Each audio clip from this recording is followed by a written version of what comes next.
Hi, everybody. Welcome to my homestead and welcome to my channel. My name is Jared. I got an email from Trina Johansson, and the subject line says, lightning destroyed key in hand of St. Peter's statue in Argentina on Pope Francis's birthday. And here it is. And obviously, that really caught my attention. It caught my attention because, as you probably know, Pope Francis is from Argentina. This happened on his birthday. And in the Catholic Church, they view the Pope as the successor of Peter, in that the Pope holds the keys of the church. So if there ever was a sign, I think that this would be it. It's caught my attention. It's caught the attention of many, many others, especially in the Catholic Church. And it's kind of big news when it comes to signs, I think. So when I first came across this and started looking into it, there was just like a flood of different thoughts that came to mind. And so what I want to do is I want to share that with you first. And then after that, get into the actual story and the details of what happened. And then after that, I've done videos about lightning because ever since I started this channel, there's been all these like different lightning events and records broken and stuff like that. There's a lot of stuff going on with lightning right now. And so at the end of the video, I want to do a quick review of all the other things having to do with lightning. And I've created a new spreadsheet because I wanted to start really focusing in on lightning. And of course, I added this to the list. So before we get into all that, here is the update on the Flood the Earth Challenge as of yesterday. 7,614 copies of the Book of Mormon shared so far. And then 832 people that have joined the challenge. And then we have one new report of somebody meeting with the missionaries. So that brings us to a total of 108. So good job, everybody. If you haven't joined the challenge yet, I would encourage you to do so. Just share a copy of the Book of Mormon and then let me know about it in the comments of any video or send me an email. But please make sure to include #flood because that's what I search for. And it helps me find your comments in your emails. So please do that. Okay, so back to Trina's email. She says, "Hi, Jared, did you see this?" And then she gives a link for an article and an excerpt from that article, which we're gonna go directly to the article to read that. And then she says, "Very interesting. Thanks for all you do." Well, thank you, Trina, for bringing this up because I'm not sure I would have come across this. Okay. So first, let's read the excerpt that she put in the email. This is from, excuse me, lifesitenews.com. Lightning destroyed key, hand of St. Peter statue in Argentina on Pope Francis's birthday. Now, just so you know, it's not just LifeSite News that is picking up on this. There's a bunch of other like Catholic websites like Catholic Vote, Novus Ordo Watch, The Reproach of Christ, Catholics for Catholics. And then I'm sure a lot of you are familiar with this guy. His name is Dr. Taylor Marshall. And I've watched his channel a number of times. I like him. He's a pretty staunch Catholic. Excuse me. He's conservative. Him, along with many others, are not happy with the direction that the church is taking, especially after Vatican II. And especially with this Pope, they think that the people like him think that the church is going in the wrong direction. And so that would be the lens through which they view this happening with the lightning, that God is displeased with Pope Francis. So that's how they would view it. But, I think we would view it a little, excuse me, a little bit differently. And I'll share that with you in just a minute. So back to lifesitenews.com. Okay. Multiple journalism outlets have confirmed that lightning demolished the keys and blessing hand of a statue of St. Peter in Argentina on December 17th. We've talked a lot about 17 on the channel. President Nelson is the 17th president of the church. And there's been a whole lot of other times that it's come up, but suffice to say, 17 is made up of a 10 and a 7. You add those together, you get 17. Both of those numbers are viewed as perfection and completion, one in the sense of the creation, the other in the sense of mathematics. And so you put them together and it's like, wow, completion. And it makes me wonder, could it be that President Nelson is the last president of the church before the second coming? I don't know. But anyway, so December 17th, Pope Francis's birthday, and the day before the publication of the Vatican document, Fiducia Supplicans, endorsing homosexual blessings. Okay, so where he's from on his birthday, and then a day before this publication comes out, endorsing homosexual blessings. So yeah, that could have something to do with it as well. Now, like I said, there's like just all these things that came to mind when I first saw this. First, we should read this, Matthew 16, verse 19. And I will give unto thee the keys of the kingdom of heaven. And whatsoever thou shalt bind on earth shall be bound in heaven. And whatsoever thou shalt loose on earth shall be loosed in heaven. When you click on the footnote for keys, of course, it takes you to apostles, priesthood keys. This is talking about the priesthood keys. And we know that the senior apostle is the one that is able to exercise all those keys. And again, we have that true senior apostle with us today. And right now it's President Russell M. Nelson, right? And so actually the very first thing that came to mind, the very, very first thing that came to mind when I saw this story was this image where at the dedication of the Rome, Italy temple, you had all the apostles there, and you had this setup for the visitor center where you had not only the Christus statue, which is typical for visitor centers, but you had the whole set. You had, because the Christus statue actually is part of a set from this cathedral in Copenhagen. And so they decided for the Rome, Italy Temple Visitor Center to have the whole set because of what that location represents in the history of the church in Rome. And they found it significant enough to have all 15 apostles there. And President Nelson said that this was a hinge point in the church. So, but he took this photo where you have him with a statue of Peter and both of them holding the keys. Right? This is like, it's perfect. This is like a perfect picture. Peter held them anciently, and President Nelson holds those very same keys today. Okay. So I wanted to read out of this article just a little bit. From Copenhagen to Carrara to Rome, the modern day travels of ancient apostles' statues. Okay. Also, the church is linking its longtime use of the Christus statue with its first time display of apostle statues in Rome, and a key symbol found on one, the keys Peter holds in his right hand. And here they are. Bertil Thorvaldsen's statue of Peter, one of the 12 apostles, holds keys at the Church of Our Lady in Copenhagen, Denmark, on Tuesday, November 13th, 2018. The 12 apostles' statues were carved out of Carrara marble between 1829 and 1848. Replicas of the statues are now on display in the Rome Temple Visitor Center in Italy. Okay, so it's really neat that they did that. And here's the original Christus right here. All right, continuing. The keys denote the Savior's message to his lead apostle in Matthew 16:19, and I will give unto thee the keys of the kingdom of heaven, or priesthood authority.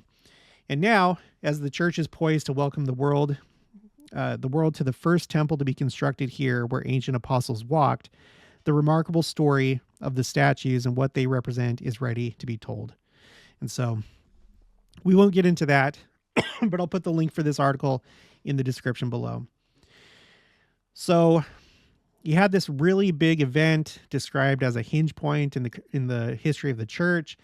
And as part of that same event, President Nelson met with Pope Francis. And it's the first time that there was ever a face-to-face meeting between a president of the church and a pope. So, and to me, this is a very surreal image. It's like, it feels like it's not even real, but this actually happened. This is not AI generated imagery. This is an actual photo. It's an actual photo. He was with President Ballard when they made that visit. Okay. President Nelson and the Pope shaking hands. Okay. Group picture with President Ballard. And then them sitting at the Pope's desk and talking, whatever. So this was really interesting. Another thing that this whole thing, this happening with the statue, another thing that this brought to mind immediately after that was what happened on another, in this case, a New Year's Eve. Okay, so this event, the statue got struck by lightning at the end of the year on December 17th. So it wasn't New Year's Eve, but it was at the end of the year. And it made me think about what happened on New Year's Eve 2022. Death of former Pope Benedict overshadows New Year's service at Vatican. This to me was very strange that it happened on New Year's Eve. Pope Francis prayed for his predecessor's passage to heaven and again expressed thanks for a lifetime of service to the church during New Year's Day appearances, a day after Pope Emeritus Benedict XVI died in retirement at the Vatican. Benedict, 95, died Saturday morning in the Vatican monastery where he had lived since retirement. He was the first pope in centuries to resign, citing his increasing frailty. I have that highlighted because it kind of plays into the next thing that I want to cover, which is a scripture from DNC that has to do with the transition of power. Because really, I think that this is what this whole thing is about. The symbolism of what happened with the statue is that the old order, the world order before the second coming, is coming to a close. And so this by itself, having a pope that the first one to resign in centuries with increasing frailty, that by itself is like, could be viewed as a symbol of this old order coming to an end. Does it make sense? So this happened on New Year's Eve, 2022. And then this one happened on December 17th of 2023. So both at the end of the year, which I find interesting.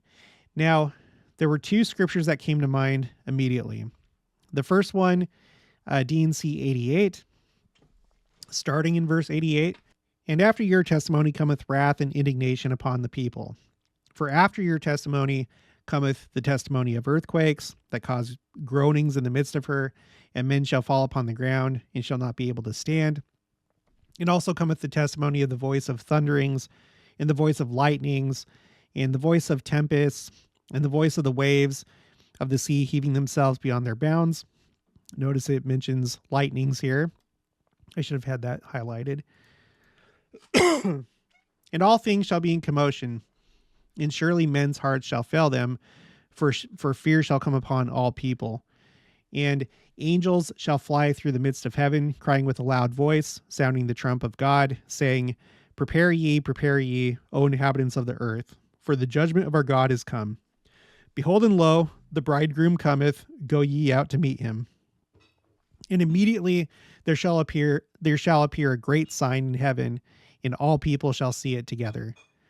And that's, of course, referring to the sign of the Son of Man. Verse 94, and another angel shall sound his trump. Okay, so now, starting in verse 94, we're getting into a series of 7 trumpets. Okay, in verse 94, it's the first trump. Verse 99, second trump, and then third, and then fourth, and so on until 7. Now, I've covered this before in another video, that in the scriptures, you have 4 sets of 7 trumpets. The first one is found in the story about Jericho. The priest had 7 trumpets, and that's what helped bring down the walls of Jericho, which I think is actually a foreshadowing of the second coming and the world falling and then coming into possession of the covenant people in Christ. But you have that first set of 7 trumpets. And then in the book of Revelation, there's a set of 7 trumpets, each one associated with like different disasters. In D&C 88, there's a third set of trumpets, which is also related to associated with different disasters. And then there's a fourth, which is also in section 88. And that's the one that we're looking at right here. And what it mostly has to do with is the order of resurrection, essentially, starting with the righteous and then at the very end, ending with those that inherit the celestial kingdom. Okay. But the first trumpet is actually kind of different from the other ones because it's not really, this one's not about resurrection. Okay. So it says, and another angel shall sound his trump. So this is the first trump, saying, that great church, the mother of abominations, that made all nations drink of the wine of the wrath of her fornication, that persecuteth the saints of God, that shed their blood, who sitteth upon many waters and upon the islands of the sea. Behold, she is the tares of the earth. She is bound in bundles. Her bands are made strong. No man can loose them. Therefore, she is ready to be burned. Now, before I continue, before you type anything, I'm not saying that this is about the Catholic Church exclusively.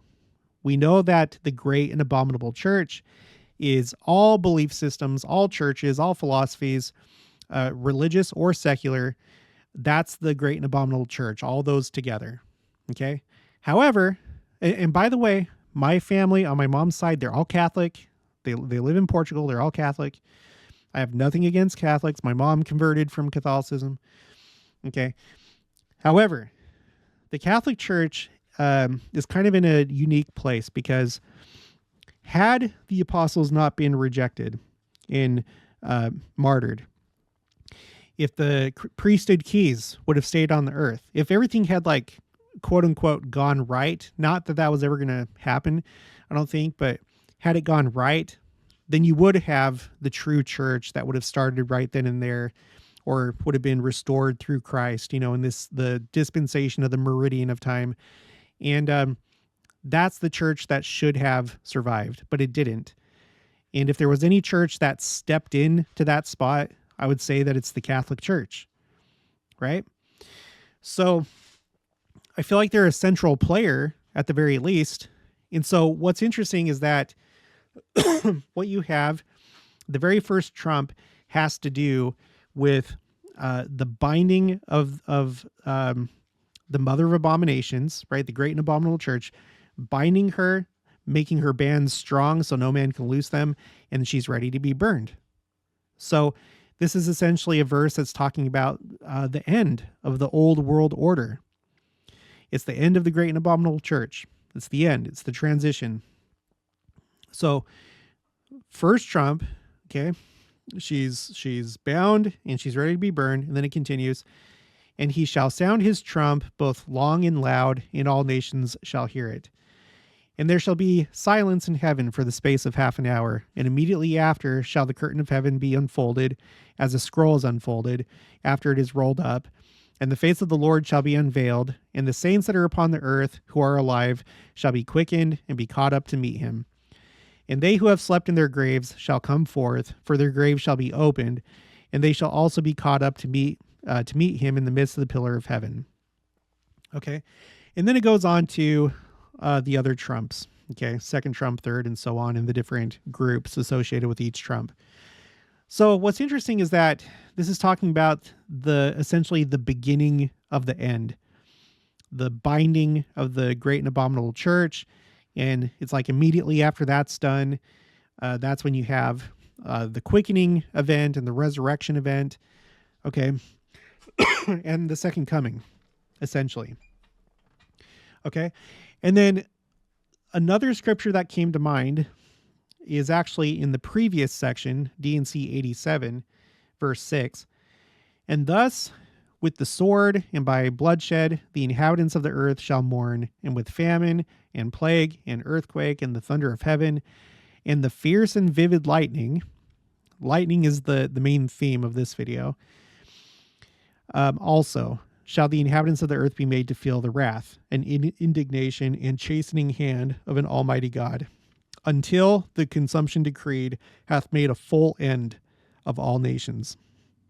So again, this idea of disasters, calamities, lightning, all this happening until the end of all nations, the old world order. Okay.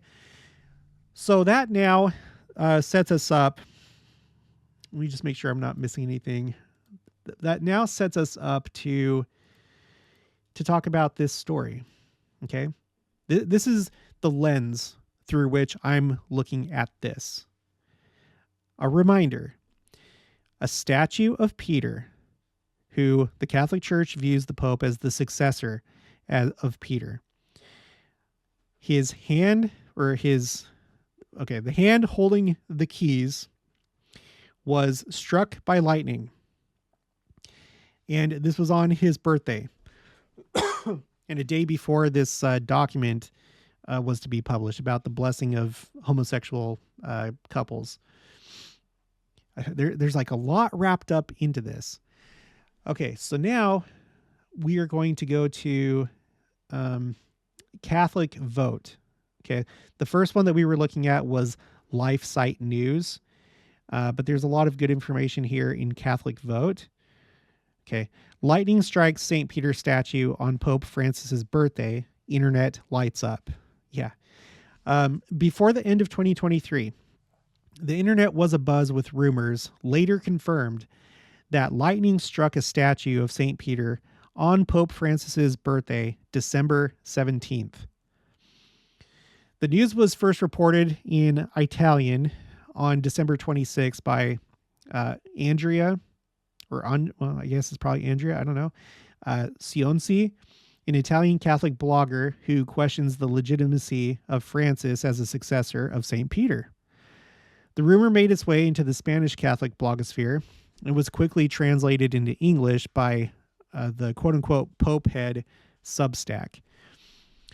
On Sunday, December 17th, 2023, lightning literally pulverized the key and halo of the statue of St. Peter, located on the facade of the Sanctuary of Our Lady of the Rosary of San Nicolas, North Buenos Aires, Argentina. The story was, quote, reported by the Telegram channel, The Pope's Pearls. Sionci wrote, the report, quote, seemed to be fake, given that no news could be found on the web, but the event has just been confirmed by the Reverend Father Justo Lafeudo, a priest who is certainly a Bergoglian. That's Pope Francis's actual name, because when you become pope, you like take on like a papal name. Father Lafeudo certainly did not realize the effect that the disclosure of the photo would have. Sionci continued, quote, what is striking, I'm sure no pun intended, what is striking, in fact, is that the event occurred on Jorge Mario Bergoglio's birthday. That's Pope Francis. The day before the publication of the Fiducia Supplicans declaration that opens up blessing for gay couples. End quote. Catholic author, Taylor Marshall, again, that's this guy right here, Dr. Taylor Marshall, highlighted the story on his YouTube channel, commenting that the lightning not only happened during Francis' birthday and one day before the publication of the controversial document Fiducia Supplicans, quote, but is also in his home diocese. Bergoglio was Archbishop and Cardinal of Buenos Aires, end quote. Now that turns out not to be quite true. We'll see that later, but still it's really close to where he was Archbishop. It's in the same province. Okay, on December 30th, Catholic commentator Stephen O'Reilly revealed on his X, formerly Twitter account, that after contacting the shrine in San Nicolas with a confirmation request in Spanish, quote, the unsigned reply from the shrine did not confirm or deny the facts, which is all that I requested. Instead, the reply said only, translated, the interpretation of the facts that circulate through these media is not real, which is why the sanctuary does not endorse or agree with them, end quote, O'Reilly reported. On December 31st, also on X, the Lepanto Institute reported, and we'll just go directly to it. And by the way, the Lepanto Institute, I've never heard of them before. Here's their website. What is Lepanto Institute?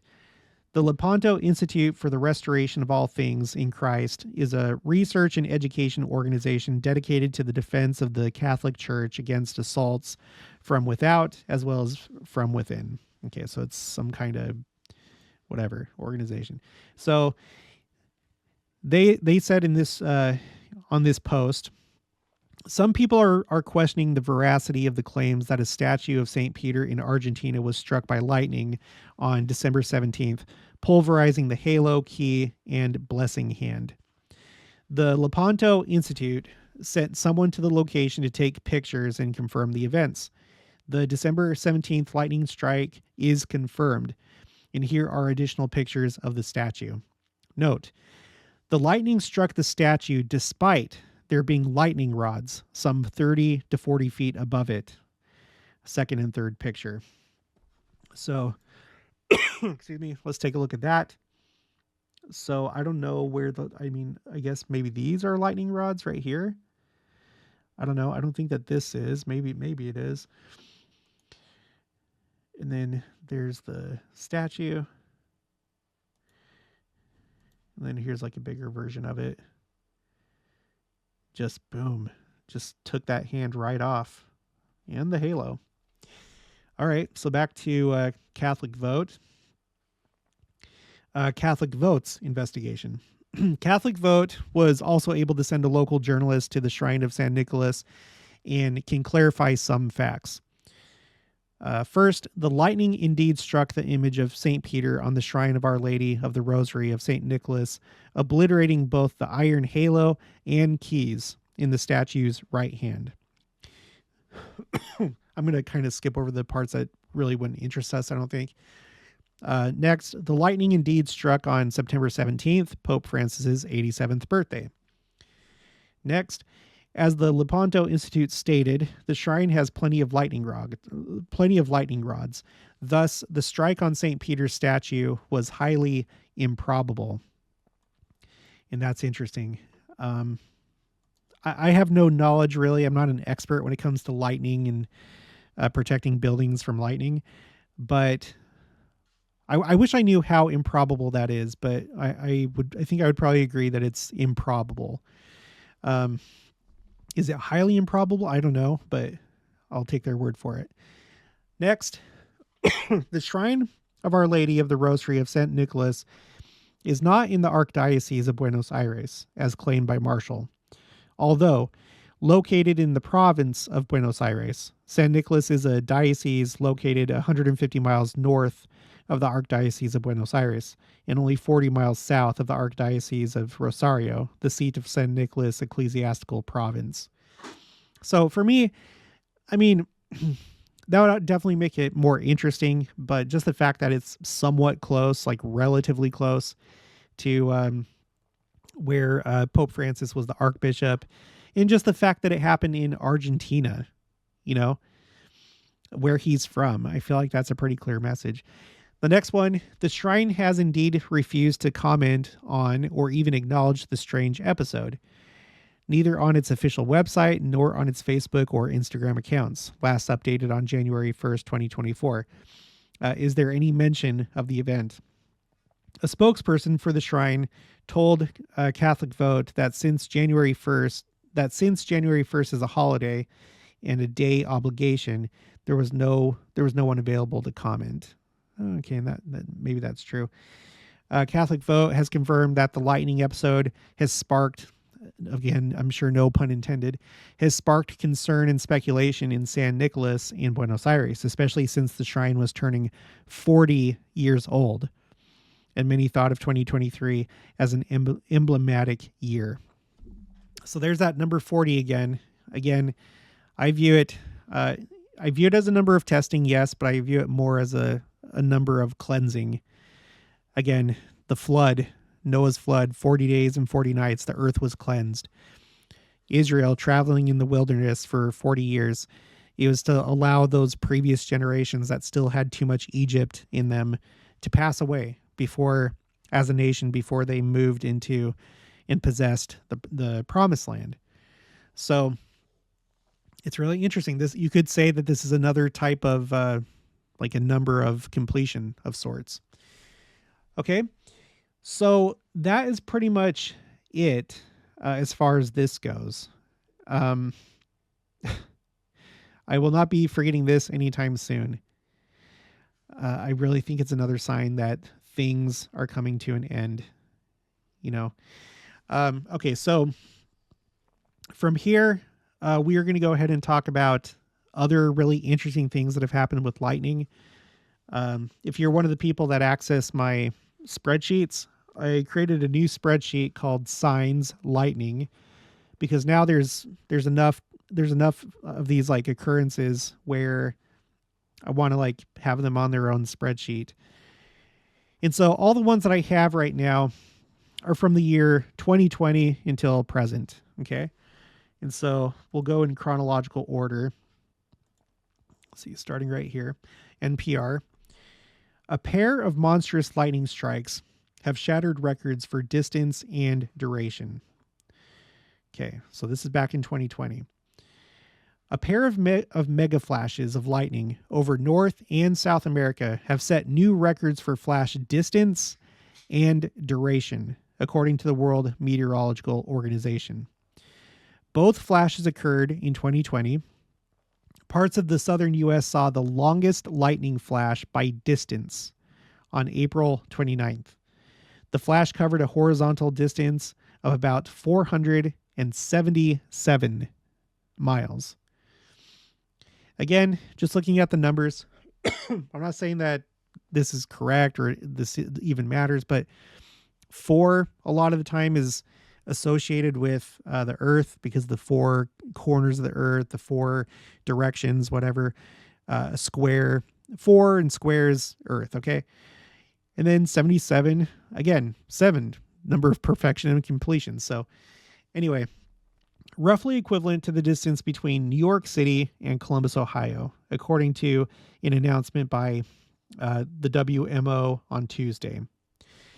So I actually have a video of that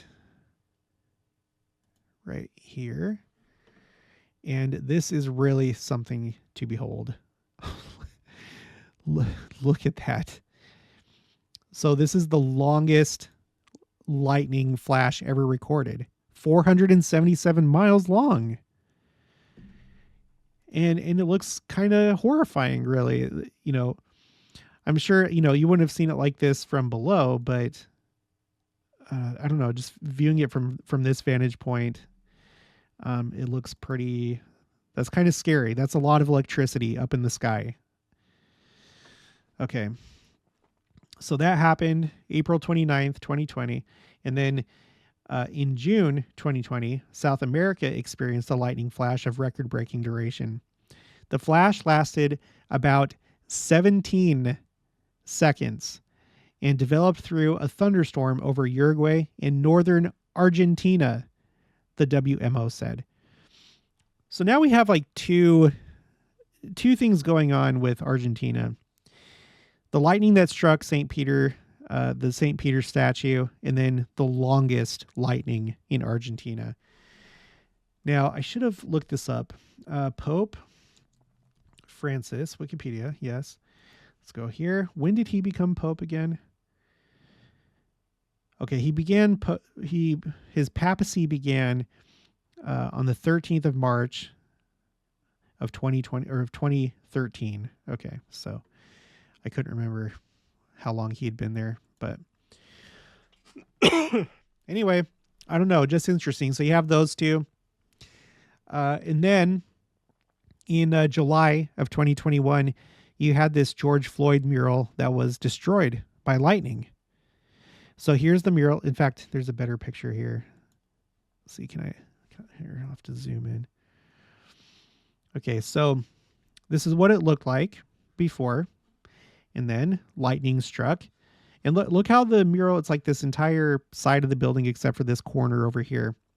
So here's George Floyd right here. And then after the lightning struck, this is what it looked like. And frankly, I've never really heard of anything like this happening before. I'm sure it does, but I've never heard of it. Have you? Have you heard of any other murals that got struck by lightning? If you have, put it in the comments below. But whatever. Okay, so lightning struck the side of this building, and it just happened to be a mural of George Floyd. And that whole thing caused so much division and so much strife and chaos and contention, um, both within the country, and I'm sure it affected outside of the country as well. That I don't think Heavenly Father was very happy about that. Um, I'm not making a commentary on George Floyd or what happened. I don't care to really get into that. But as far as like the more malignant elements of what came out of that incident, I feel like that's what this message would be about, is all the contention that ensued. Okay, so that happened August of 2021. This was actually on the 15th of August. Washington Monument closed after lightning strike. Now, before you say anything, I'm aware. I know that tall things get struck by lightning all the time. Just let me read what the article says, and then you'll see why I have this. The Washington Monument was closed Monday and is expected to remain closed Tuesday after being struck by lightning over the weekend.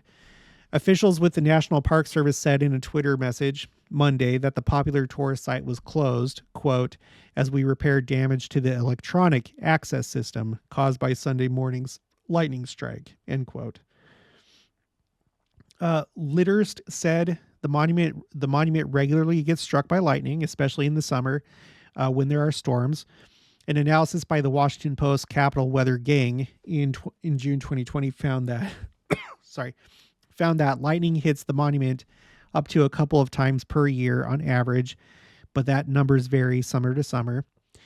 What made this latest incident different is that it was the, quote, first time we've had any issues with the electronics getting scrambled, end quote, Litterst said. So you had this kind of like unusual damage, or damage that hadn't happened before. So that's already kind of interesting. But more than that is, on that same day, a major thing was taking place in both Afghanistan and American history. Associated Press. Taliban sweep into Afghan capital after government collapses. And this is effectively, this isn't when the war ended, but this effectively led to the end of the war, taking the capital, right? So Kabul, Afghanistan, the Taliban swept into Afghanistan's capital Sunday after the government collapsed, and the embattled president joined an exodus of his fellow citizens and foreigners, signaling the end of a costly 2-decade U.S. campaign to remake the country, of which I was a part. I was at Bagram, and when the war ended, I was very disappointed. And I want to say this really quick. I want to say this both about Vietnam and Afghanistan and Iraq, because people will say, well, we didn't win the war. And that's true in the sense that we didn't achieve our political goals. So yes, certainly things didn't turn out the way that we would have wanted. At some point, the Afghanistan people, they had to, step up and defend themselves. But I understand that there were like issues with that. They just, because of their history and because this was kind of imposed on them, it's not like they had like an organic desire to be a nation. It's not like the United States with like the American Revolution, where it's like, okay, we're going to do this and we're going to defend what we're fighting for. No, their country was invaded and they're scared. And I don't know all the details, but essentially they didn't have like the same gusto that we did to create a country or to remake their country. And so we couldn't stay there forever. I agree with that. But anyway, so we didn't achieve the political goals that we wanted to. But as far as like military might goes, of course we won. We won within like a few days, a week or two. I don't know how long it took, but it's not like it was hard to drive out the Taliban. What's hard is to make a people afterwards. that fit in with your geopolitical goals. So it's not like the American military wasn't strong enough or technologically advanced enough or anything like that. You know, we were there for 20 years. If we wanted to, we would still be there. Same thing with Vietnam. Well, I think I'm not so familiar with Vietnam, but I'm sure that we could have continued there if we wanted to. Maybe not. I'm not up to snuff with my Vietnam history, so I don't know. Let me know what you think in the comments below. But okay, so the fact of the matter is you had this unusual damage that took place to the Washington Monument as a result of lightning, a type of damage that hadn't happened before, on the same day that the Taliban retook Kabul. Okay, so I think that that's interesting. I'm putting it down. Okay, at the beginning of 2022, the largest explosion on Earth took place that we've recorded with modern instruments. Certainly, there were volcanoes in the past that were larger than this, but with modern instruments, this is the largest explosion, whether a natural explosion or a nuclear explosion. This is larger than the largest nuclear explosion took place. BBC, how the Tonga Hunga volcano produced the most intense lightning ever seen. Now, that didn't come out right away. As you can see, this article is from July of 2023, so like a year and a half later. But, okay, let me just read some of these details. So, quote, "This is an eruption of superlatives," says Alexa Van Eaton, a volcanologist at the United States Geological Survey who led a study of the extraordinary electrical activity inside the ash cloud produced by Hunga Tonga Hunga Ha'apai. The supercharged thunderstorm was monitored from space by satellites, offering an unparalleled view of the high altitude lightning strikes inside the volcanic plume.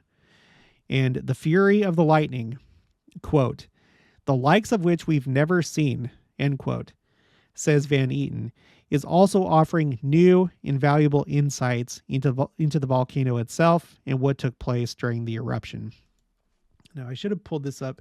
Hunga volcano eruption. They have this GIF animation right here, or video from space, of a really incredible view of this eruption. Holy cow. You can tell it was massive. And so not only was it the largest explosion on Earth that we've recorded with modern instruments, but also the most lightning that we've ever detected was associated with this. It's just unbelievable. Okay. Sorry. At its peak, the thunderstorm triggered by the volcanic plume over Hunga Tonga Hunga Ha'apai produced 2,600 flashes of lightning every minute. So remember that number, 2,600 per minute. Nearly 200 flashes of lightning lit up the inside of the dark ash cloud for over 11 hours. Bright bursts of electrical oh my God. You try reading this. Bright bursts of electrical discharge rose 12 to 19 miles, or 20 to 30 kilometers above the ocean, which is almost 3 times as high as a cruising Boeing 747 passenger airliner. Some of the highest altitude lightning flashes ever recorded. Quote, "Having lightning well into the stratosphere is highly unusual," says Van Eaton. Volcanic lightning is not uncommon. It was arguably first recorded by the ancient Roman lawyer and writer Pliny the Younger in a letter to a friend. He described quote-unquote zigzag flashes that accompanied the eruption of Mount Vesuvius, which destroyed Pompeii in 79 AD. But the sheer amount of lightning generated by the Hunga volcano has surprised volcanologists. Quote, It's more than we've seen anywhere on the planet, including supercells," says Peter Rowley, a physical volcanologist at the University of Bristol, United Kingdom. Supercells are a severe form of thunderstorm that bring intense lightning flashes, extreme rainfall, and even heavy hail. By comparison, however, these have been seen to produce dozens of lightning flashes per minute. So, so here you have what's typically like a weather phenomenon that produces lots of lightning, but it's only dozens per minute compared to 2,600 per minute. Dozens versus 2,600. So that's pretty significant. Okay, that's pretty significant. That's a lot of lightning, and the lightning was really high up into the sky. Okay, now we are in, excuse me, 2023. Daily Mail. Incredible moment, a huge bolt of lightning strikes 125-foot Christ the Redeemer statue in Brazil. Again, lightning struck Brazil's iconic Christ the Redeemer statue over the weekend, leaving social media users stunned after the bolt was caught on film. Okay. I'm going to highlight this, leaving social media users stunned. There's people that will say, well, that statue gets hit by lightning all the time. That doesn't matter. What matters is the message that is sent, because signs are meant to convey information. It's a type of communication. It doesn't matter what the mode is. It doesn't matter if you understand it. It doesn't matter if it's common. What matters is the impact that it has on people. So it just so happened that somebody at just the right moment caught this image, and let's take a look at it. And it impressed a lot of people. So don't you think that God could use a photo like this to convey a message to those that are spiritually in tune? I think so. It doesn't matter how often it gets hit by lightning. You see this and you're like, wow. And there you go. That's the purpose of the sign. It's a wonder. It's something that is unusual, something that you're not used to seeing. And again, if you're spiritually in tune, you may think, you know what? That's Jesus Christ. And the second coming is, I think, happening soon. And this is a really famous statue. Probably the most famous statue in all of Brazil. Everybody knows about this statue. And not only is it hitting him, but it's like hitting him right in the head, as though to produce some kind of like halo effect around his head. So let's get back to this. The 125-foot statue set in Brazil's Rio de Janeiro is visited by nearly 2 million people every year. And oddly enough, it's the third time in 15 years it has been hit by such a strike. Now, I don't know why they're saying that, because I would imagine that it hits all the time, or like, multiple times a year. I don't know.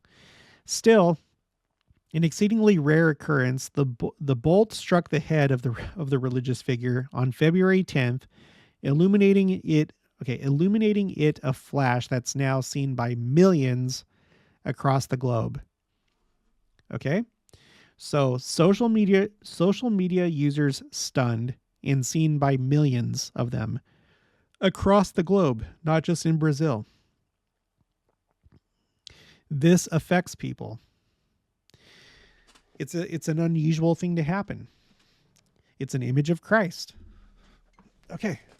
So I think that's it. Yeah. Let me just double check my spreadsheet. So here's the new spreadsheet. Let's zoom in. So we got the mega flash. Okay. 29th of April, 2020, mega flash, 477.2 miles. So the longest single horizontal lightning flash. And then just a couple months later, 18th of June, lightning world record, the greatest duration for a single lightning flash of 17.102 seconds in Argentina. July 13th, 2021, George Floyd mural struck by lightning in Toledo. Put Ohio. I feel like that's incomplete. I'll put Ohio.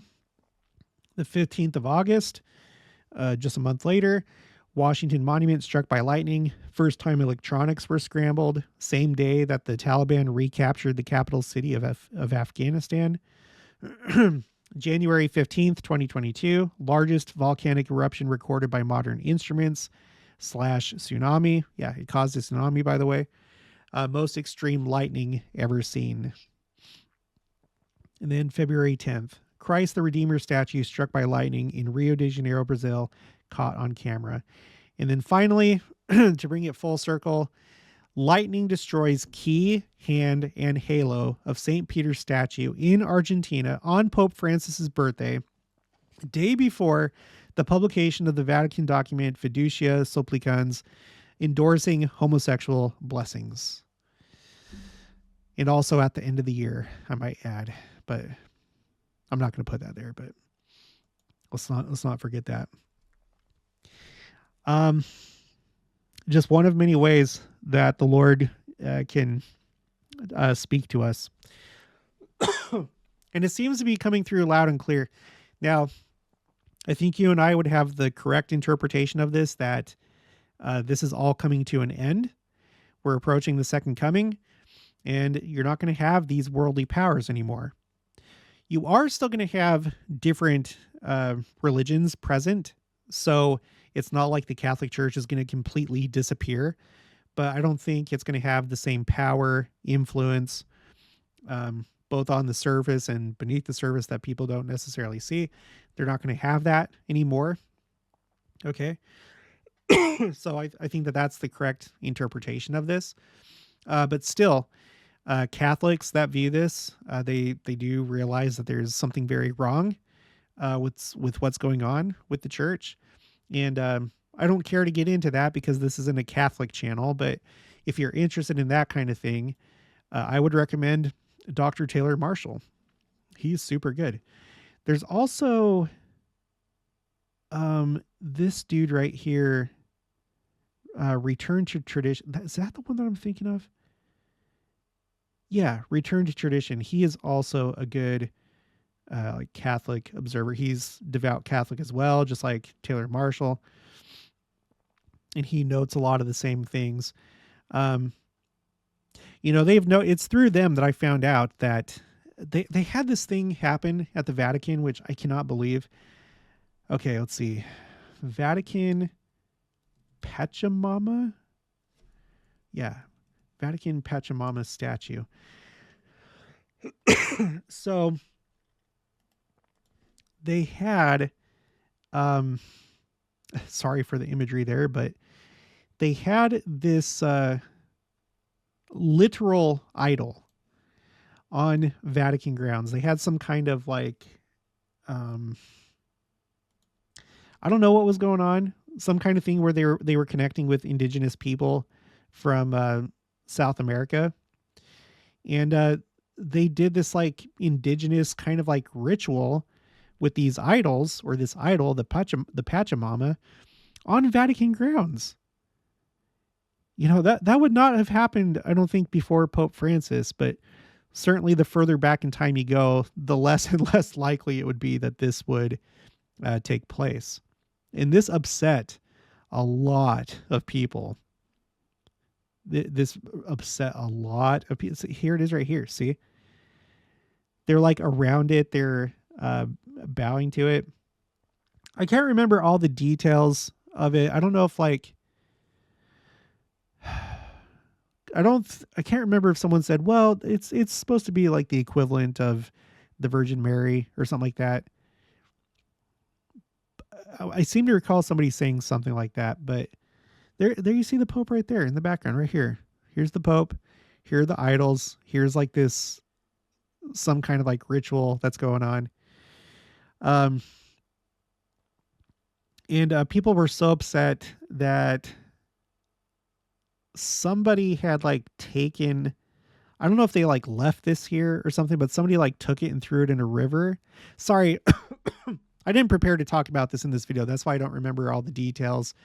It was a while ago, but there's been all sorts of just like weird stuff like this going on.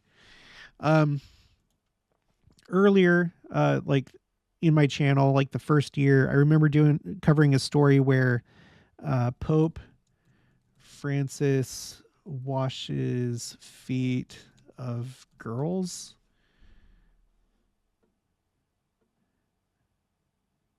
People were upset about this. Maybe it was this one. Okay, okay, let me open this up. Sorry. Now we're getting to the part where it's all just kind of playing it by ear. Yeah, it was this one. In ritual, Pope Francis washes the feet of young inmates, women. So in our church, we obviously have our understanding of what the washing of feet is.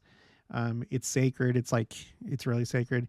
It wasn't just like a nice story in the New Testament. It was like an actual ordinance that was happening.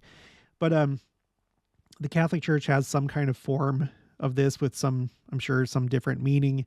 But from what I remember, when I did that, when I did that video, it's against tradition to wash the feet of women. It's supposed to be for men. So during a Holy Thursday ritual, Pope Francis continued to break the traditions at the Vatican. Pope Francis washed and kissed the feet of 12 young people at a youth prison. Among them were 2 women and 2 Muslims. The act was a break in tradition. As The Guardian reports, all modern popes have partaken in the ritual by washing the feet of fellow priests at either St. Peter's or the Basilica of St. John in Lateran, I don't know.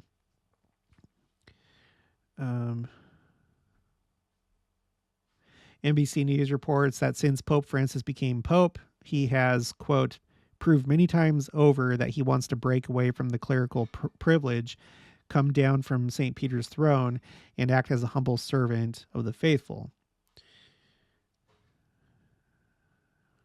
So, I mean, I don't know. I'm not a Catholic. I think that if I was Catholic, I would probably be aligned with, by Taylor Marshall and the Return to Tradition channel. I'd probably be upset at this as well, because it seems to me like there's a lot going on here with him when it comes to like politics and potentially, well, I say potentially, like almost certainly, secret combinations and stuff like that. So, but anyway, it's not my intention to like go on with this, but I just want to show you he's been doing all these kind of things that even outside the Catholic Church are pretty, seem like they're not really right. And so I don't know, that probably plays into this as well. It's probably a bunch of different things. Okay, but that's going to be it for this one. So if you haven't already, please make sure to subscribe, like this video if you liked it. Please leave your thoughts and opinions down in the comments below. I'm sure there's a lot of interesting thoughts that you guys have to share on this one. Make sure to share it, and I'll talk to you guys later.